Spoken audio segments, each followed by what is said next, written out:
everyone, my name is Michelle and I talk books, and today we are talking about two books that are really popular right now. We get to find out which one did I finish, which book did I love. The two of them that are up on your screen are Untamed by Glennon Doyle and The Lost Girls of Devon by Barbara O'Neill. Let's start with Barbara's book. I am a huge Barbara fan. You can look back on my videos. I've done book reviews. I've interviewed her.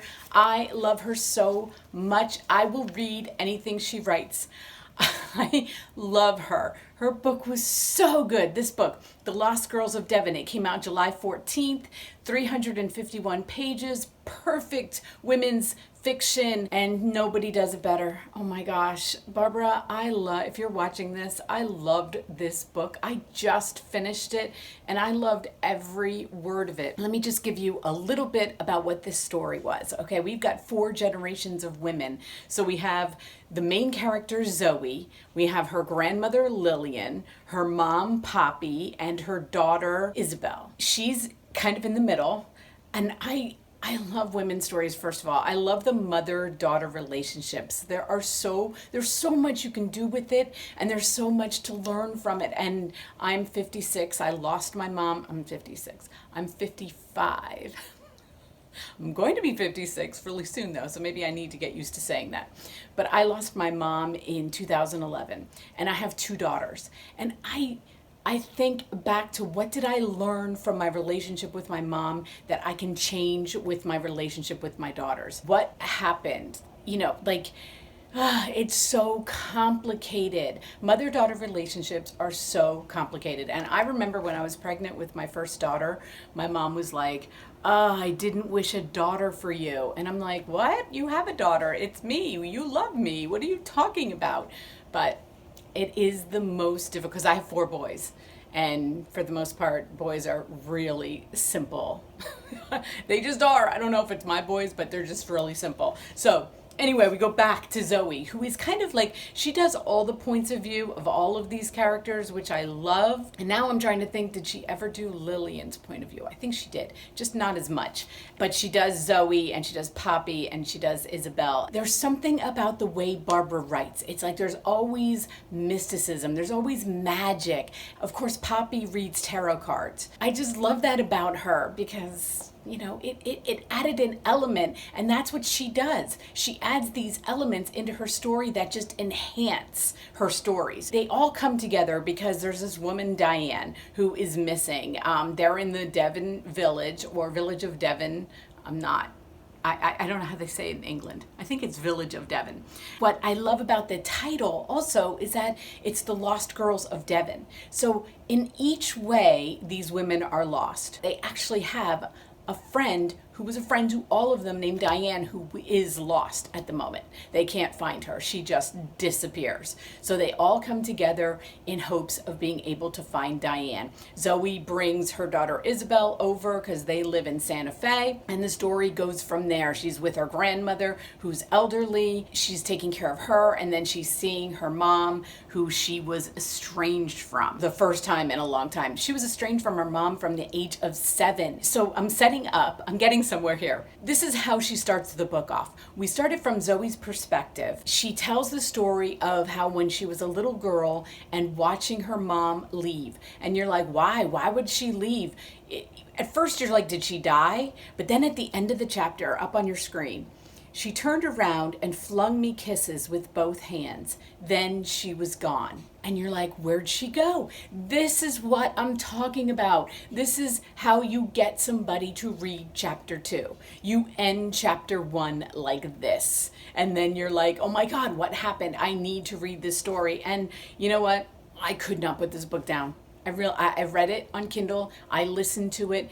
It was such an amazing story. And let me just tell you a little bit about Barbara. She's written 11 books. I've read 2 others, so this is my 3rd one of hers that I've read. The Art of Inheriting Secrets was the first one I've read of hers, and then When We Believed in Mermaids, which For the longest time, when someone would say, "What is your favorite book?" I would say, "When We Believed in Mermaids." It's one of my favorite books of all time. It really is. But this one, I love this one too. Barbara, now you're making it all conflicting for me. But I love you. You're a Lake Union author. You guys know I love my Lake Union authors, and she does not disappoint with this book. I can't say enough about it. And I don't do a star system. I'm just telling you, you gotta read it. If you love women's fiction, if you love mother-daughter stories, you're gonna start reading this and you're not gonna be able to put it down. On to book number 2 up on your screen, Untamed by Glennon Doyle.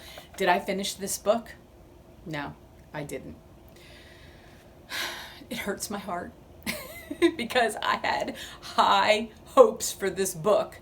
As I saw, I'm not the only person. I went on Amazon because I'm like, am I crazy? Why didn't I love this book? Am I insane? Because everybody, I'm seeing it everywhere, and I love her. I love her. But this book did not do it for me. If you want to read one of her books, go get her first book that I read, and it's called Love Warrior. Go get Love Warrior. That book was so much better. And I guess I expected it to be an extension of Love Warrior, and it wasn't. As a matter of fact, if you're on her Instagram or you follow her anywhere, this book was like a huge Instagram post. There were like lots of quotables, but there weren't anything to back them up. There were no stories. There were no... Okay, she tells a story in the first chapter of how she takes her kids to the zoo. You can read it. You can read it for free on Amazon. And right away, I'm like, you took your kids to the zoo? Who does that anymore? Are there people that take their kids to the zoo? That's so 70s. That's so... I don't know. I just don't. Like, she's talking about the animals and how bad she feels for them. Yes! Why do you have your children at the zoo? We all know this. This is not new information, Glennon. So you lost me there, and for many reasons. But I'm going to give you somebody you could read. See, when you're reading somebody like Glennon and you know so much about their story, you expect each book to cover a phase of their life where they are learning and growing, and you're kind of doing it with them, right? That's what I expected. I expected to see this new chapter of her life, and I don't want to give much away in case you don't know much about her. I expected more. You expect more. So I'm going to put up on your screen. This is a woman I have followed for years, Iyanla Vanzant, and I'm going to scroll her books through. Start off with Yesterday I Cried, and then go on to One Day My Soul Just Opened Up, then read In the Meantime, and then read Peace from Broken Pieces. This is a woman who you read her books and they actually flow from one book to the other about her life, and you learn what she's learning with her. And I'm not saying Glennon doesn't have something that we can get from her. Like I said, I loved Love Warrior, and I think that you can get a lot from that book.